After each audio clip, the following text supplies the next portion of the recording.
Hello, everyone from Chelsea Fan TV. I hope you're all doing very well and enjoying your Saturday evening. Welcome back to another show where we go through all of the latest Chelsea news regarding the club at the moment. Anything relevant towards Chelsea, we're going to address it ASAP Rocky. And we've got a couple of updates for you. Some things that have already been in circulation, but there are some new things as well to talk about.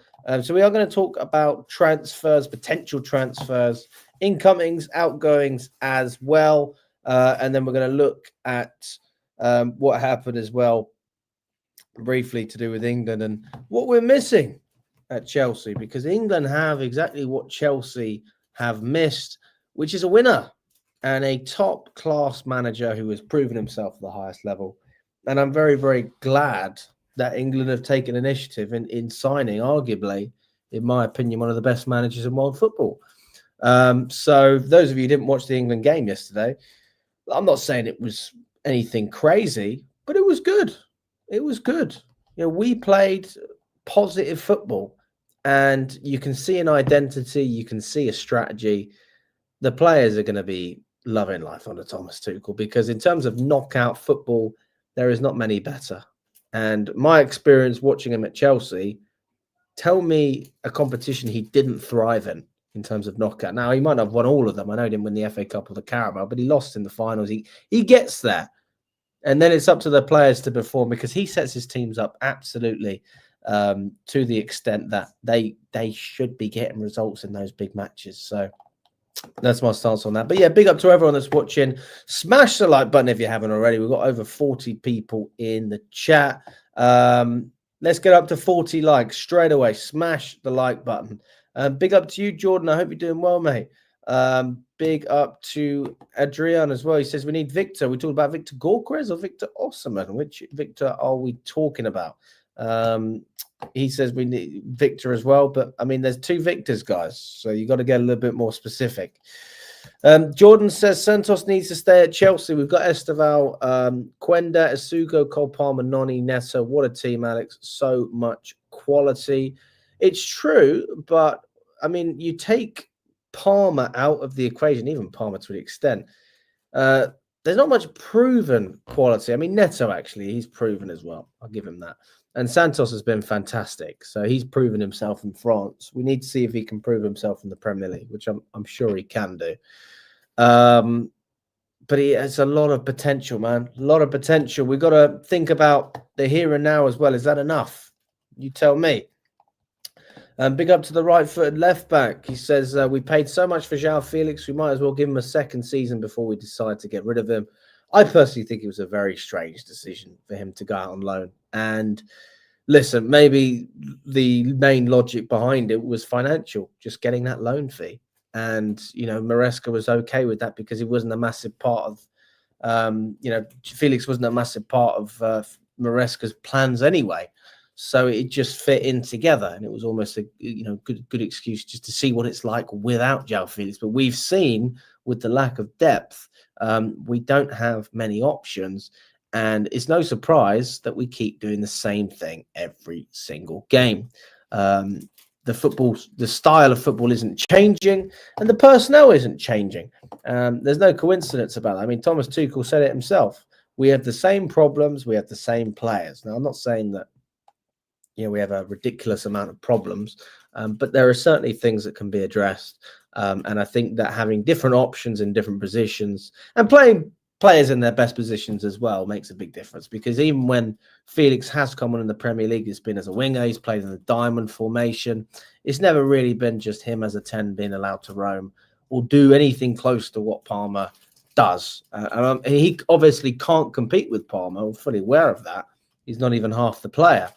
But he offers something, and that's why we paid something for this player. He's a good player, and I do think that we should be trying to get more out of Joao Felix. Osimhen, obviously, fair enough.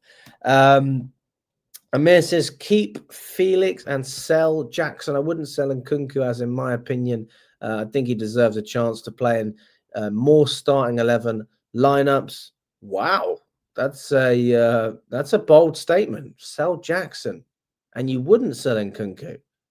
Jeez, that's I'm not gonna lie, I don't really agree with that. If I had to choose between selling any of those three players, the number one player that I would sell is Felix. The number two is Nkunku, and the number three is Jackson. Because although, listen, we know Nkunku's a better finisher than Jackson. Jackson does bring more to the team, and he does suit the system more. And I think that he is a player that many managers love.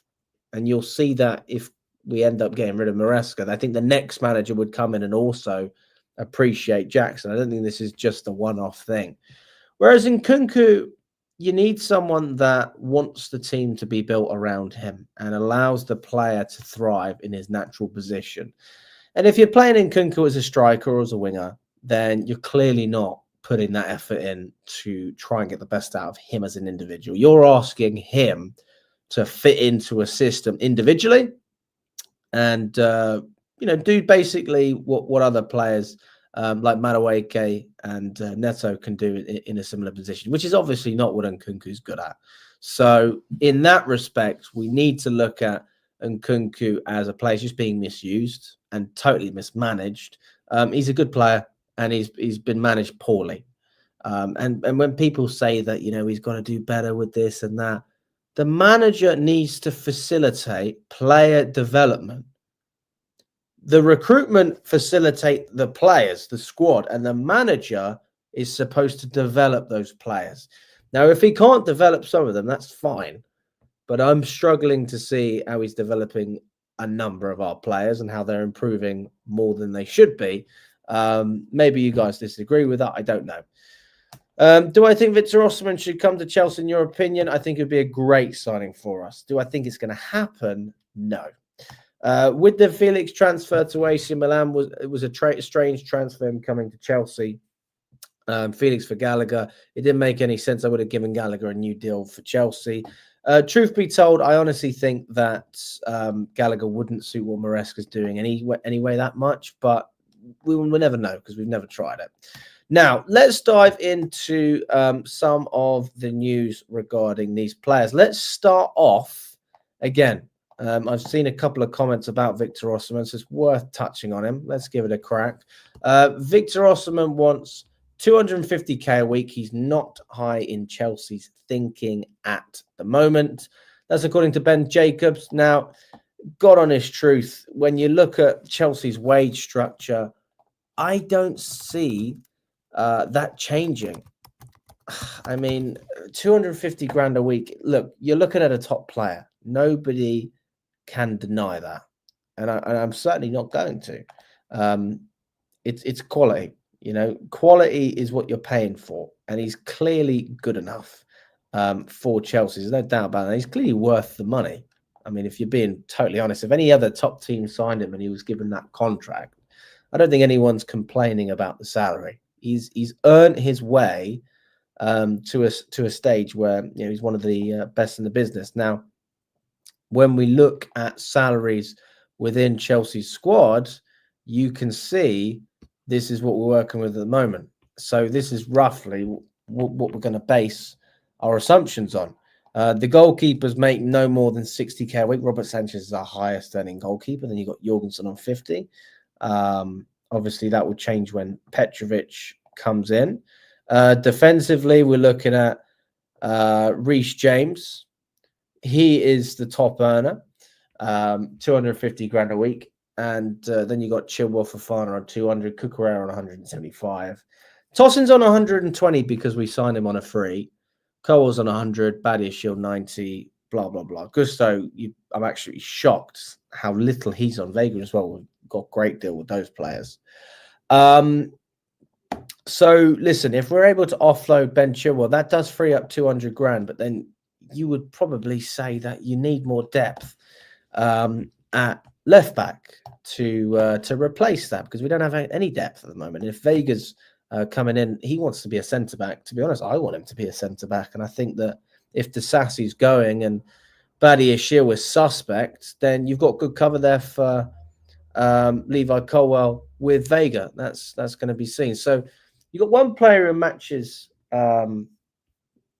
that wage that Osimhen has, and you've got 200 grand that you free up from getting rid of Chilwell. So we're hoping to do that. We're hoping to get rid of Disasi as well. So we've got 280k off of the books as it stands. This is presuming we can get rid of those players. You come into the midfield, and we are looking at a slightly lower wage bracket, but you can see it's extremely controlled. You got Fernandez on 180, Caicedo on 150, Chukwuemeka on 100, Dewsbury Hall on 80, Lavia on 45. Now, yeah, none of those players are going to go anytime soon. Maybe Chukwuemeka, although I doubt anyone's going to pay that release clause, which I think is about 40 mil. He's barely had any game time at Dortmund. But if we were to free up that wage, that would be 380k. Now, Dewsbury Hall, I think, is a more realistic deal where we just need to offload the player and get his wages off the books. So we'll presume we can get rid of him. We're on about 360 now. Okay, so there's no doubt that we can fund this transfer if we sacrifice other areas of the team. Up top, this is where we have goal scoring issues. I mean, without Palmer scoring the goals, nobody else is doing it. You've got Neto, 160 grand. God, I didn't realize Neto was on that much. Felix is on 170. Oh my God. 170. Oh, no wonder we can't get rid of him. 170k. Wow. What was he on at Atletico? What?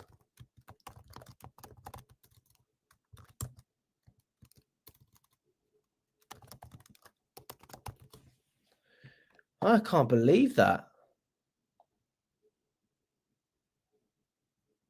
No way. That is mad. I honestly can't get over that. They're saying he was on 67,000 a week at Atletico. That can't be true.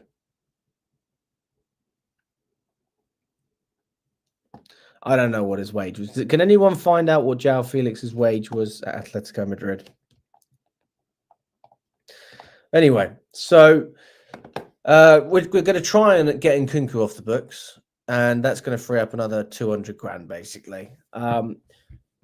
So we can free up a decent amount of wage, and I think that, yeah, we'll be in a pretty healthy situation financially by doing that. And then we need to look at paying. Look, I think realistically we'd be willing to pay 200 grand for a striker, 200 grand a week, and I think that's not even a poor. It's not a poor offer in many respects. You look at Victor Osimhen, Victor Gyökeres as well. The lap would be considerably cheaper. You probably get him for 100 grand a week, maybe even 80. He's on about 40 at the moment. I'd say, yeah, you probably get the lap for about 100, 120. And if you're looking to get another one, you could probably have a massive budget there. Yeah, I completely agree with you as well, Jordan. I mean, 170 grand a week it's ridiculous. No wonder we can't get rid of him. Absolutely.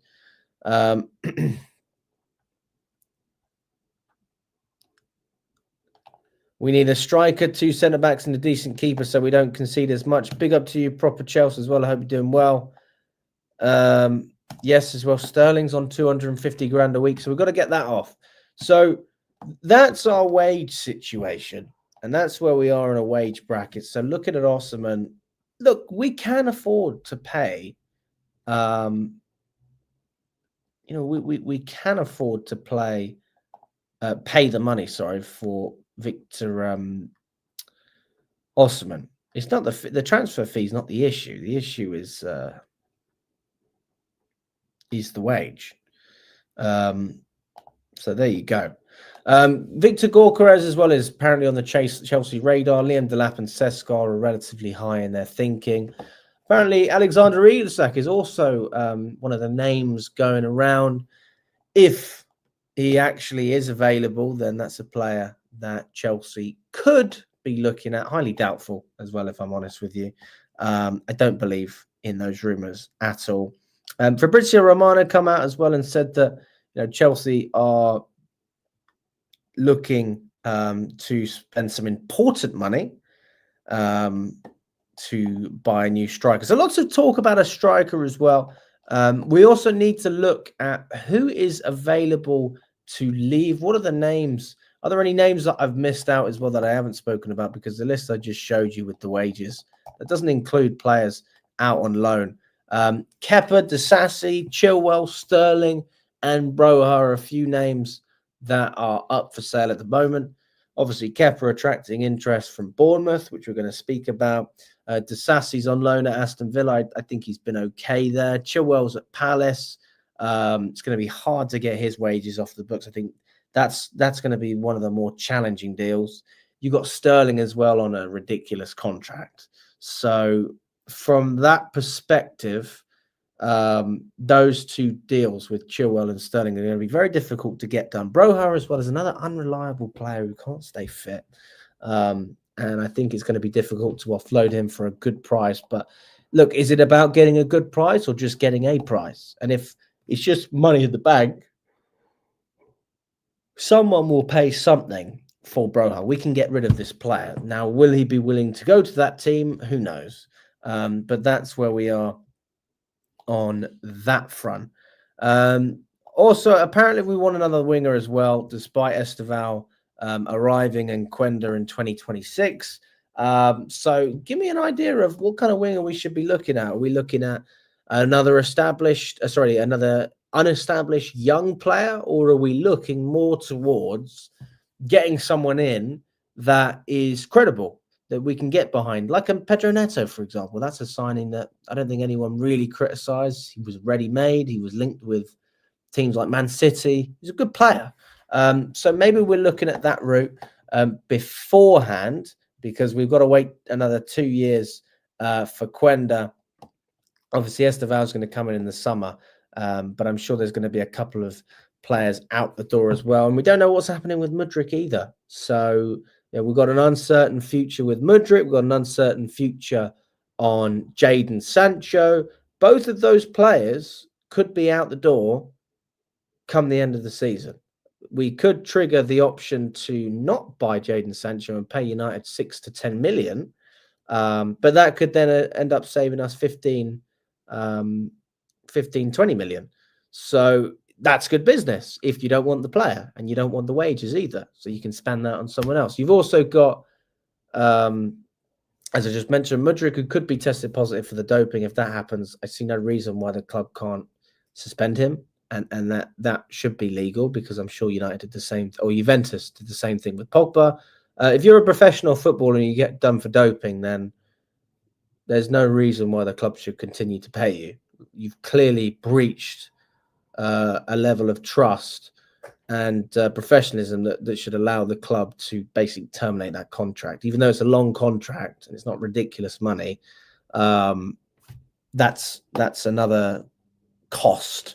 Now, I obviously hope that Mudryk comes back and he's fine, but I'm just spitting out hypotheticals here. So it doesn't surprise me if Chelsea are looking at another winger, just to prepare for that scenario of potentially not having Mudryk, not having Jadon Sancho either. Obviously, you've got Sterling who's going to leave, but he's not part of our plans anyway. I know people are having conversations about Madueke. I hear that throughout the fan base, not a journalist in particular, just fans in general. I don't see Madueke going anywhere because he seems to be trusted by Maresca. So I don't think that happens. Would I get rid of Mudryk with the suspension still going on? No, I wouldn't get rid of him yet. You're innocent until proven guilty in my book. So I don't think there's any reason to presume that Mudryk is guilty. I'm just saying that you've got to be prepared for all options, and if we're not prepared, then we're silly, aren't we? So we need to look at that. Then the water says Sancho can go.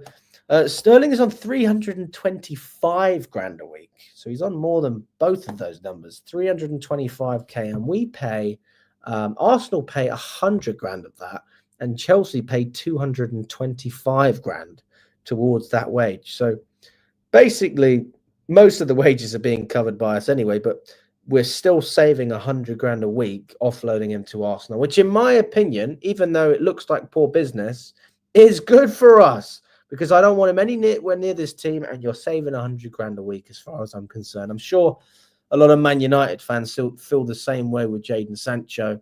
If we offered Jadon Sancho back, I think he's on over 200 grand at United. So sometimes these things are financial. Obviously, with Sterling, it's both. You've got a player who's a massive burden, but he doesn't offer anything on the pitch either. So no reason for Chelsea to want to keep a hold of him. The question is, though, can we get rid of the player? And the answer is, I don't know. Because if he's willing to go to Saudi, you probably can. Otherwise, who's going to pay that money? USB 77 says, get Gorkrez and call it a day. I mean, that would be lovely, wouldn't it? We've also got Matoma for 100 mil. That's another option that's coming out here.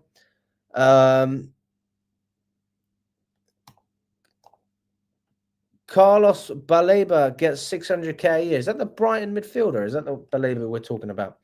Yeah, it doesn't surprise me that he's on a low wage. Really doesn't. Daniel says, I think we need 3 signings for the first team striker and the midfield cover and a backup left back. Fair enough. Big up to you, Tosserman, as well, mate. Chukwuemeka is going to leave, but I'd rather play him in a lower Premier League side. I don't know if you agree with that or disagree. I think wherever Chukwuemeka goes, he should be valued. I think he's a top player. I think he's good enough for Chelsea, but for whatever reason, Maresca doesn't rate him. And that's how it is. Am I Maresca out? Listen, I am not a fan of Maresca. Let's just put it like that. I'm not saying sack him now because I know they won't do it. So that's my stance on the manager. I don't think he's doing a great job, if I'm honest with you. I'm not impressed with his style of management. I'm not impressed with the style of play. Over the course of the season, you say we're in a good position, but we're only about 4 points from being in 10th place. So you tell me, are we in a good position in that regard? We lose a couple of games and other teams pick up, we're a mid-table side. And then what will you say for those people who love Maresca? So I hope we can do it. I hope we can qualify for the Champions League with Maresca. But I struggle to see what those fans who like Maresca see, because it's not fun to watch. We don't really see ambition when he speaks. He doesn't come across as an ambitious manager, willing to go out there and put his name on the line, by making some statements which could seem controversial, but ultimately is going to bring a positive outlook within the fan base, i.e., I want to win things at Chelsea. I'm here to win things at Chelsea. That's why I'm at a club like Chelsea. I don't hear that stuff from Maresca. The guy doesn't even want to talk about top 4, let alone winning trophies. So, that's my, yeah. Felix's salary was £280,000 a week, but last summer he signed a 2-year extension and reduced his salary to £115,000 a week. That's an interesting reduction. So why did he drop his salary so much? I'm not Maresca out, but I'm going to laugh when we finished lower in the table than what Poch had us at last season. I mean, we'll have to see, mate. Who knows? Zidane and Allegri available. I don't think they would ever go to Chelsea. Aston Villa will take Felix off our hands, but I'd rather he stay. Fair enough. So that's where we are on the winger situation. And listen, I haven't got a massive issue with it. Joao Felix may be integrated on the basis that Chelsea may struggle to find a permanent buyer. Now, again, that is no shock. We just spoke about the wages. And does it surprise you that a player on £170,000 a week, who is almost 25 years old, his contract expires in 2031, so we've got plenty of time to sell him. We're not exactly, we're not in a rush, but nobody's in a rush to buy him. And I really hoped that his loan in Milan would have been more successful, because potentially they could have tried to get that deal done. But it's been an extremely unsuccessful loan spell based on what we've seen so far in Italy. I haven't watched many games from Milan, but I did watch one, and I see a whole lot of nothing. And that's the way I can describe Joao Felix at the moment. He does a lot, but he doesn't do a lot. And, based on his statistics in Serie A at the moment, it doesn't give me much confidence, to be quite honest with you. I mean, I'll share my screen with you now. This is what we're looking at. We got 7 appearances in Serie A, 0 goals and 1 assist, 1 yellow card. He's been in the starting 11 50%, 57% of the time. He's played 67% of the minutes available, and he's been involved in 9% of the goals. In the Champions League, he's played 2 games. He's done nothing. In the Coppa Italia, he's 1 appearance and 1 goal. That was off the bench.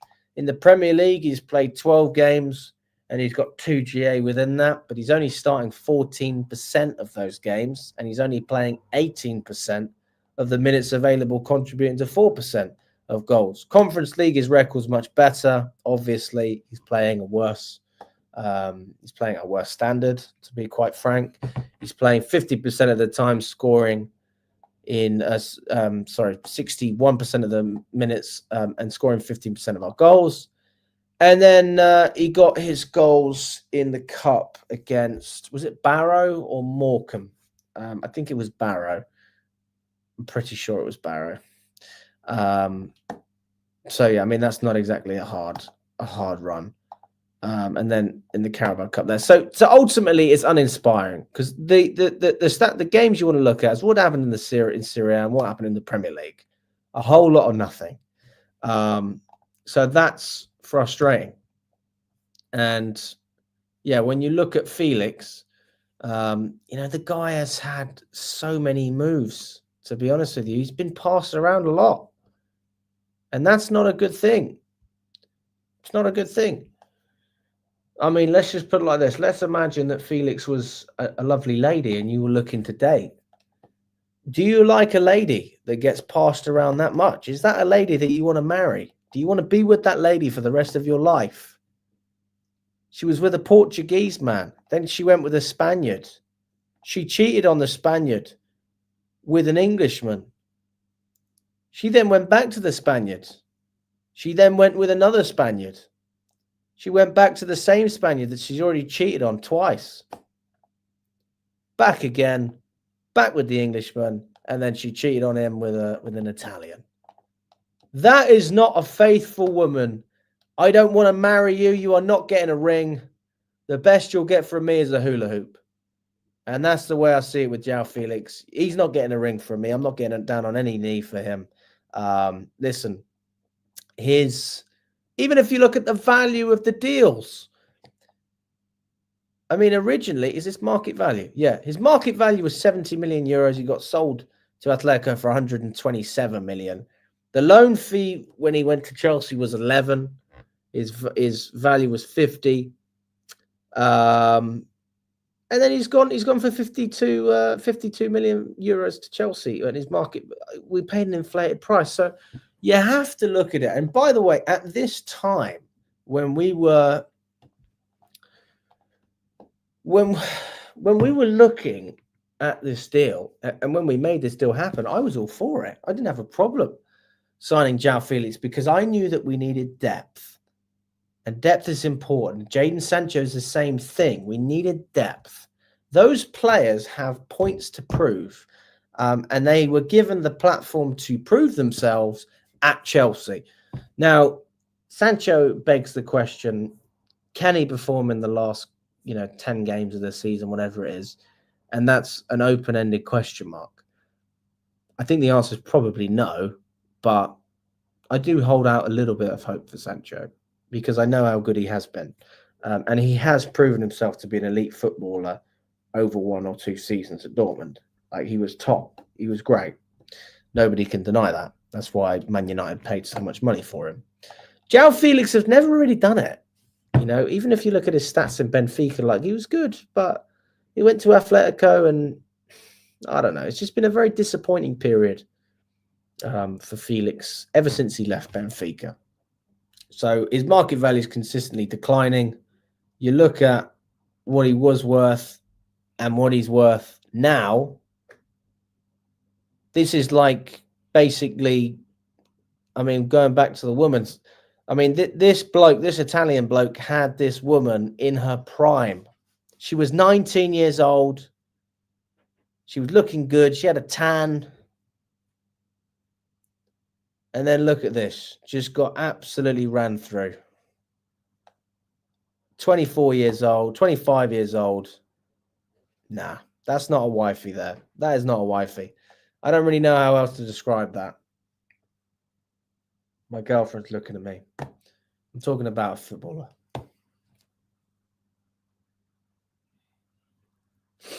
How else do you describe it? I don't know. That's the best way to describe it. Don't wife up Joao Felix, Chelsea. Get him off the books if you can. That's the way I'm seeing it. Because we're seeing a pattern, and I don't think that pattern's changing anytime soon. This is not a Zlatan Ibrahimovic pattern, by the way, where he balls out every single team he goes to and he wins things. This is not the same comparison. We're talking about a guy who's disappointing. And that's why he gets moved on, not because he's great, because he's underwhelming. Ramirez was back at Cobham as well with John Obi Mikel. So they were there with Maresca. You can see Ramirez there. He looks totally different to when he was a player. Oh, that's not Maresca. I thought that was. I thought that was Maresca. It's not Maresca. Okay, that's just some training stuff.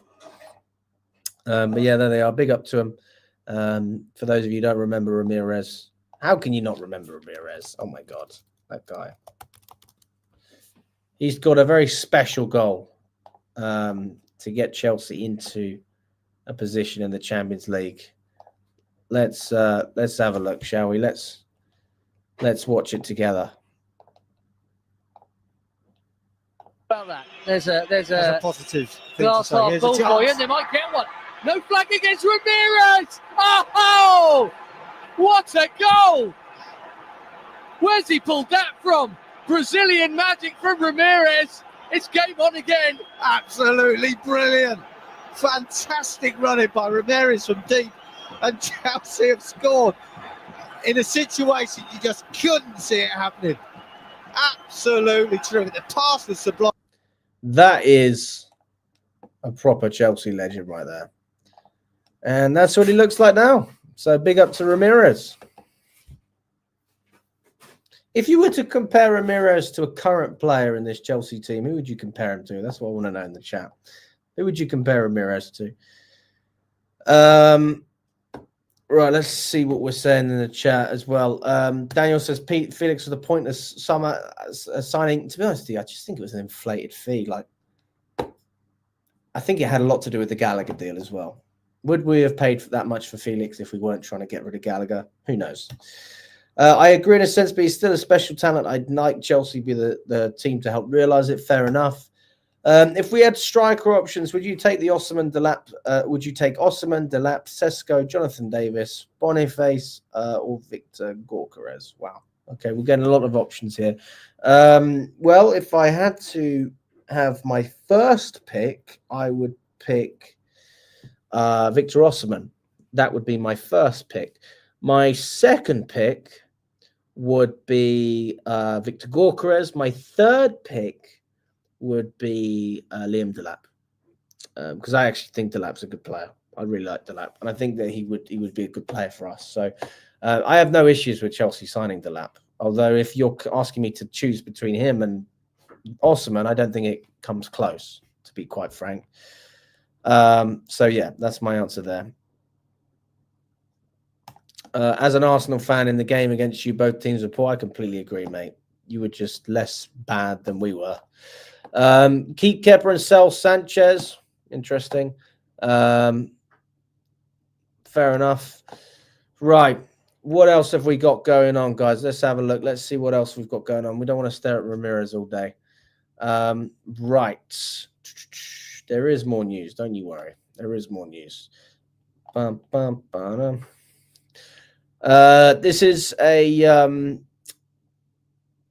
sort of a joint player profile on Giovanni Quinin and Dario Suga, which we can go through in a second. Now, this is fascinating. Those of you who don't know this, I'm shocked by this.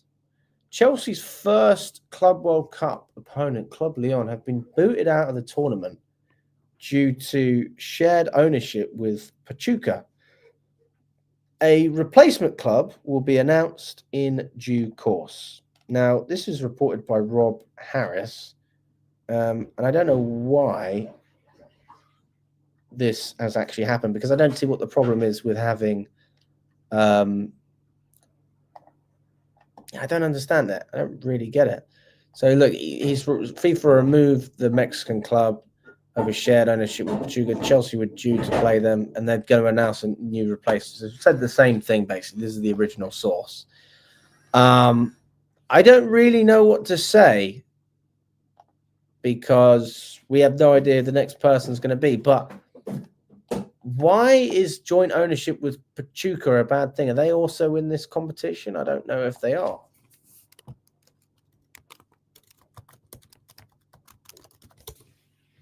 I mean,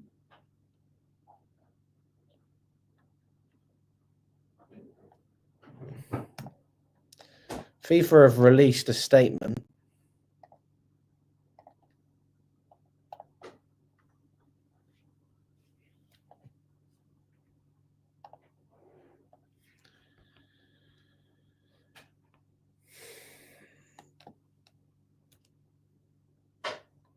So they failed to meet the club regulations on multi-club ownership.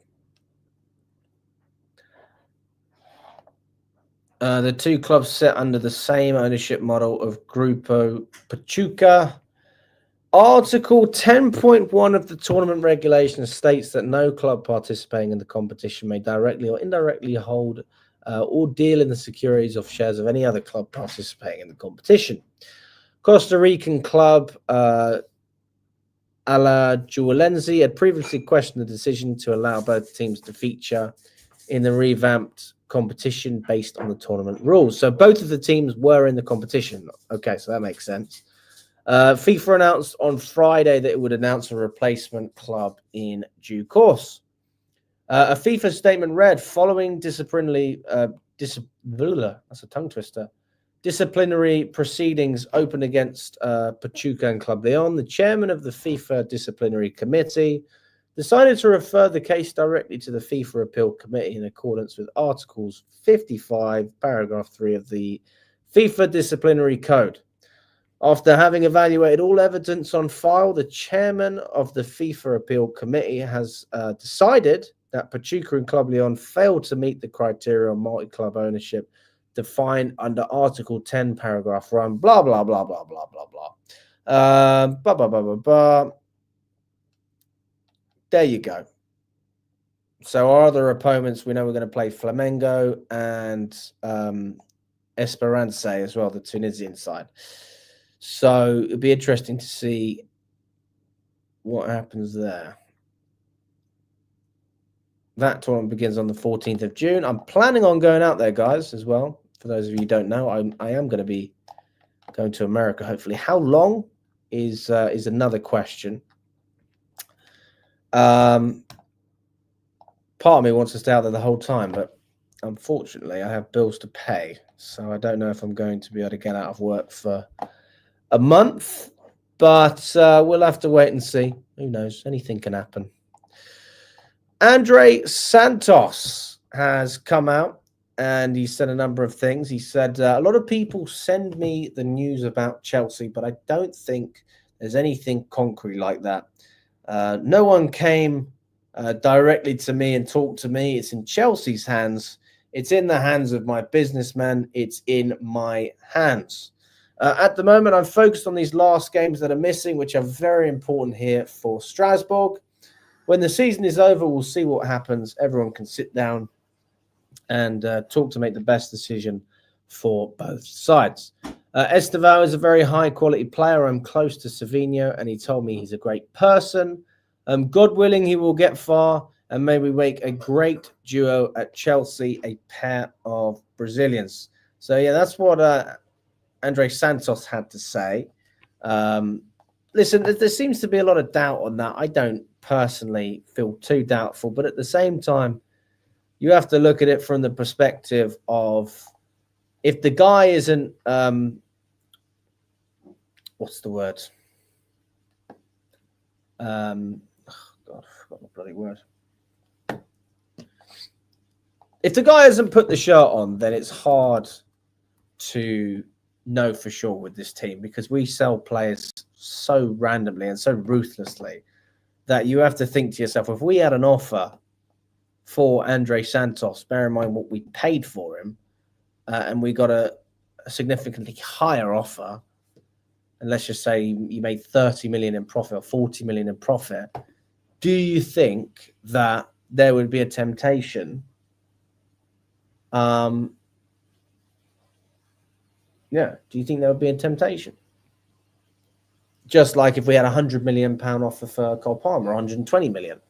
Do you think that there would be a genuine chance that something could happen? I mean, listen, we know that the owners are driven by the finances, but also you have to appreciate that the club has to run to a certain level anyway to maintain,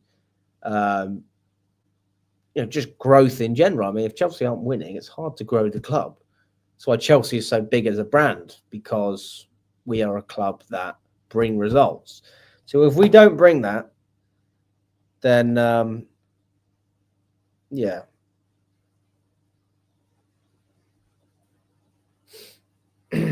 So let me know, guys. I mean, I'm looking on the Athletic as well to see if there's anything on the same article, because I saw one about Kepa on the Telegraph, and I wanted to go through it, but I can't actually can't see it. But essentially, according to the Telegraph, Bournemouth are looking to sign Kepa on a permanent transfer. Now, I don't know how much, and I'll let you put your thoughts in the chat about how much you think Kepa's worth. Now, if you look at what Chelsea paid for Kepa, it's significantly more than we'll end up selling him for. And I accept that. And I would say to all of you that you should accept that as well. Because to be totally frank, he's just been such an underwhelming keeper for us. Like, I'm not going to sit here and say he was the worst player ever, because obviously he wasn't. But he is a keeper that has disappointed me ever since he's arrived at the club. He didn't live up to Courtois, even though Courtois was a snake. But you look at Kepa now, he's basically a Courtois wannabe without the quality. He wants to get away from Chelsea and play for all these great clubs. But I'm sorry, my friend, Real Madrid don't want you. They don't want you to play for them. They're not even interested in you being the substitute goalkeeper. If you go to Real Madrid, you will be third choice. And I honestly think Kepa would still accept that, just so he can say he's a Real Madrid player. But Bournemouth is as good as it's going to get for you, my friend. So you can go from playing over 80,000 people in the Bernabeu. You can go from playing that to playing in a crowd of 10, 11,000 at Bournemouth. So enjoy yourself. Good riddance as far as I'm concerned. Because this guy has no loyalty to Chelsea. He has no loyalty to the fan base. And honestly, he should have been gone last season. But he's still on our books. And God willing, Bournemouth put in a reasonable bid, a bid that can be accepted. And, we can just put this whole Kepa situation behind us, because we've got so many bloody goalkeepers. How many goalkeepers does Chelsea have at the moment? Like, I could literally do a video on each individual goalkeeper. We're talking about 10 goalkeepers or something like that. It's ridiculous. I mean, he's not worth much, Kepa. His value, as it stands, is around 11 million euros. I mean, that's hardly ambitious. I honestly think that about £10 million is a good offer. Kepa's value has actually deteriorated over a couple of years. He's 30 years old. He's 30 years old, guys. And his market value has been less than 20 million for about 4 years. Since he was 26, he's not been worth much. So the fact that, we managed to get him to Real Madrid, his stock went up a little bit in that sense, because he played a couple of games.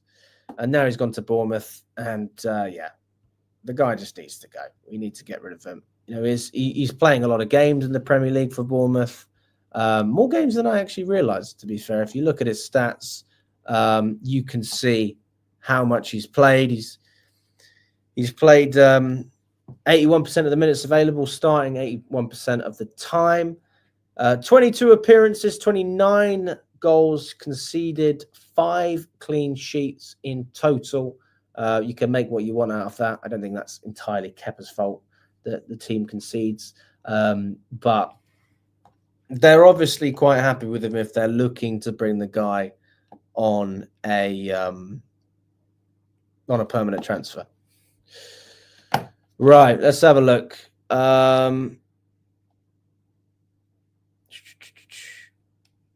We've hit rock bottom. It's embarrassing.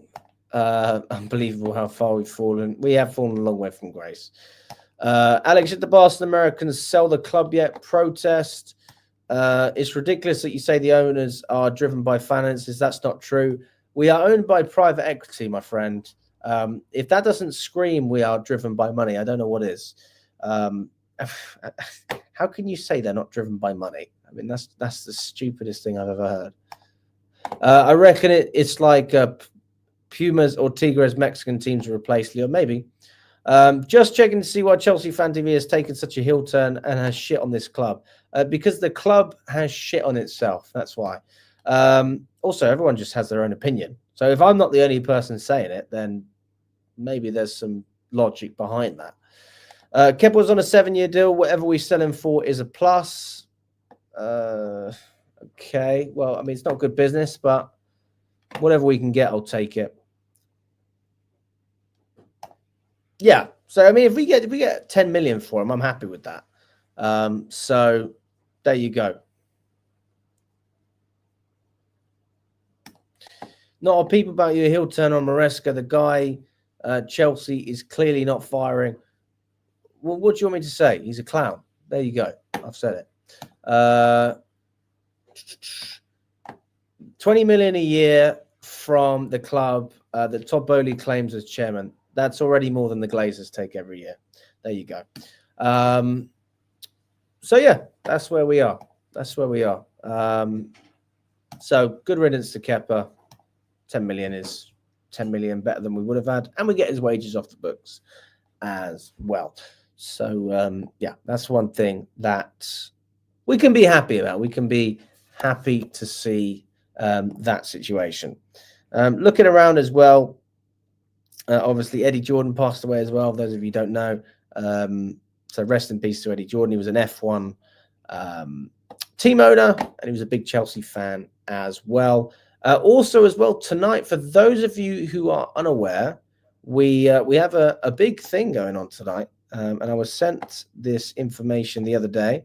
So it's important to highlight it because it's still going on right now. In fact, you've got people probably outside Stamford Bridge right now. And it's the big Stamford Bridge sleep out. And it's on Saturday, the 22nd of March, so today. And it is helping the charity Stoll. I don't know if it's a charity Stoll itself. I'm not 100%. But it basically helps with housing and veterans as well. It's also a part of the Barons Court project, which is for homelessness. You can sign up to help at www.chelseasupporterstrust.com/sleepout. I highly recommend you go on there and donate. Anything that you can afford will help, and it's going to a great cause. This is something that I absolutely support. Yeah, absolutely support it. What else can I say about it? There's a link on screen here, and that's for the sleep out. So far, they have raised £16,000, and they're over 50% of where they are trying to get to. They're on 626 people have directly supported, and then we've had some fundraising as well that's happened from Cliff, Mark, Gary, Phil, Michael. Big up to all of them. Mark is actually the one who told me about this, Mark Meehan. He's a big part of the Chelsea Supporters Trust. He's raised close to $2,000, and then you've got Cliff, who's raised over $2,000. So yeah, big shout out to both of them. They're doing some fantastic work. And again, for those of you who want the link to help out, I'd be more than happy to provide that to you. So I'm going to put it in the chat. So if you would like to help out, there is a link on screen. You can use that link to help, even if it's just a small amount. It all adds up. So yeah, big up to the Chelsea supporters Chelsea Sports Trust and the foundation as well for doing that. Let's have a look.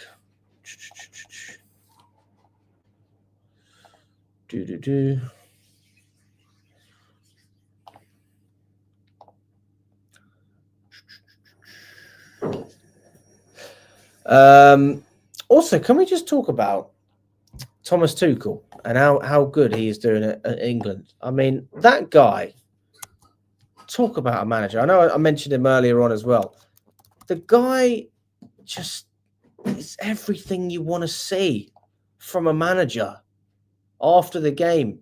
You look at the assessment that the manager has on the team. He wants to do better. He says, we have to do better. There's lots to improve. This is what I want to see, guys. This is what I'm looking for. I mean, have a listen to this after England beat Albania yesterday. Done. A winning start. What's your verdict on the performance? We can do better. We have to do better. I think we started quite well. I think we had 7-8 minutes, 100% ball possession with a lot of passes, and then a high energy. But opponent is hard to wear down because they defended in a deep block, and all the matches that we saw, also in the Euros, they managed to not concede chances, not concede goals. Second half, I felt like we were too slow, and we were not, and in general, maybe not enough runs off the ball to get more often behind the line. Miles Lewis-Skelly, you gave him his debut. Where do you place that for an 18-year-old? Yeah, it's amazing player, amazing personality. He came into camp and showed straight away that it's so normal to fall in love with him. Like he's a top player, amazing character, and well deserved. You've worked with some star players up close. Jude Bellingham, what are your impressions? Yeah, there's no doubt that he's a key player for us. He had a fantastic pass to assist the first goal, and of course we expect special things from Jude. He's ready to take this responsibility, and we have to create environment and the structure where we can see more of it. What about in the wide positions, Rashford and Foden this evening? Yeah, but we hope for more impact on these positions than we tried with Anthony and Jared Bowen. I hope for a little bit more impact, for more dribblings, less passes, more dribblings, and more aggressive runs towards the box. I think this was in general missing. I think all the chances came from the little runs, from little diagonal runs behind the line. Jude had some good runs in the first half. In the first half of the first half, Miles scored from it. Kyle Walker had one where we had then the big chance to score the second one. This was a bit missing. They were not as decisive as they can be. And what are your impressions overall then, Wembley, first night as an England manager, the atmosphere and everything that went with it? Yeah, it was of course impressive, and it is still an honor to be the English coach and to hear the national anthem, and surrounding was amazing. To play here in Wembley, to get the first win, get the first clean sheet. It's a good start, but it's only the start. And will you stick with a winning team to a degree, or is it important for you in 3 days' time to look at other players? I don't know yet, to be fully honest. Let's see. I think we have some players feel the intensity. We don't have a lot of days to rest. We have a lot of quality of players that can also play, so it will be a mix of the both. Thank you. Well done. Thank you. Did you enjoy that? There's so much more.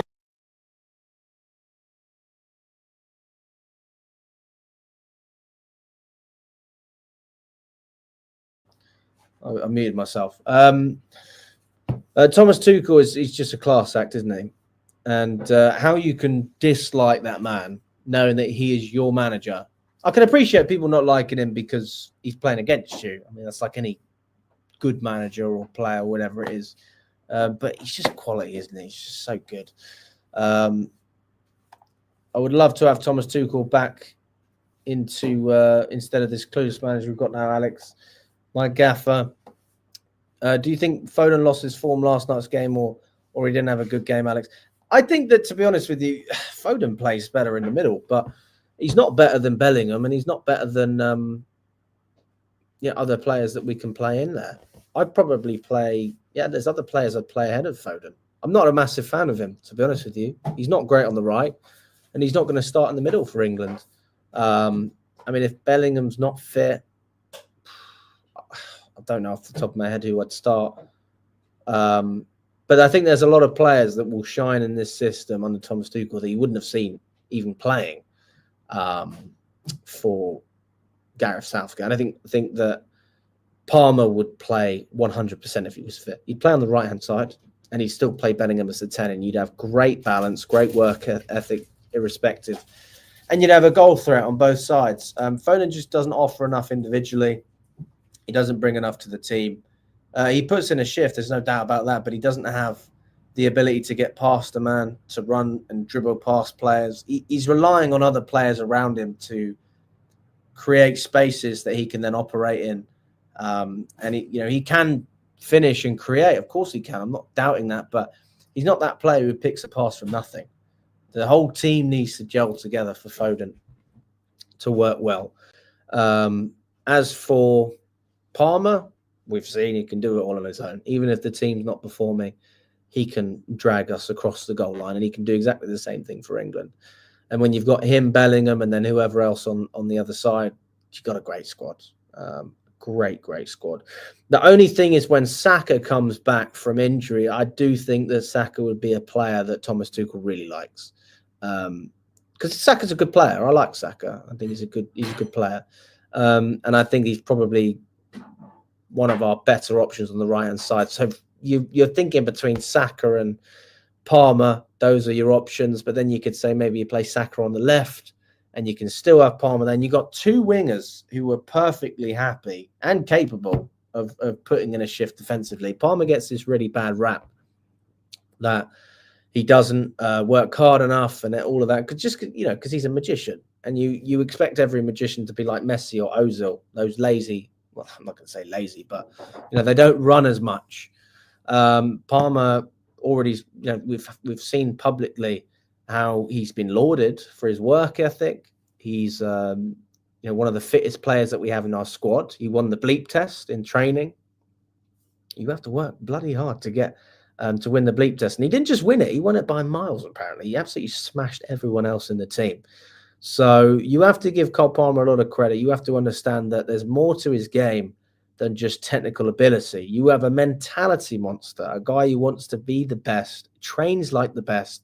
He's a physical player. He's a strong player. And he has every single aspect that you could possibly ask for from a player in his position. Maybe you could say, okay, cool, he could be a bit more vocal, but he's a leader in terms of the way he plays. And I'm sure, like you, I care more about the way you play than the way you speak. And I don't need you to talk. I don't need you to say nonsense on social media about how much you want to prove. Just do it. And then I'll be very happy. And that's how every football fan should feel. Do I think that Foden will lead Man City one day to play for a bigger club? Probably not, to be honest with you. But we'll see. It wasn't just only the fact that he got sacked to me. It was the fact that he begged them and didn't want to leave, even under the ownership shift that breaks me. Yeah, there you go. Well, he loved Chelsea and he wanted to be a part of this team. And he was sacked. It's a really sad situation to be in, isn't it? It's very sad. But that's how it is. We've got people that don't know what they're doing running our football club. And that's why we haven't won a trophy since they've come in. Big up to you as well, mate. Saka is 10 times better than Foden, and got that Palmer is not the English squad, but I give Palmer credit to play for England and Chelsea. Well, listen, guys, we've got over 50 of you in the building. Smash the like button if you haven't already. Let's get up to 50, maybe even 60 likes if we're close. I don't know. Smash that like button. It does help massively. It shows that you're enjoying the content and encourages me to keep on making it. Again, just to recap what we've done today, we've gone over all of the latest news. Joao Felix most likely will be staying at Chelsea, not because he loves the club and not because Chelsea love him, but because nobody else is going to buy him. So maybe the other option is a loan, but again, massive question mark there. Bournemouth are interested in signing Kepa permanently. He's been starting a lot of games for them. So they're looking to take that onto a permanent deal. He's 30 years old. It's time to get him out of Chelsea. And we'd be looking at probably 10 million. That would be a nice fee for him. And still money, isn't it? It's better than letting him go on a free transfer.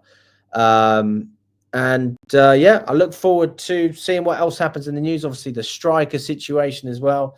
But I'm going to run out there, guys. Really appreciate you all watching. I hope you enjoy the rest of your evening. We will be back at 1 o'clock tomorrow for the lunch stream, and then we'll catch up from there. All the best, guys.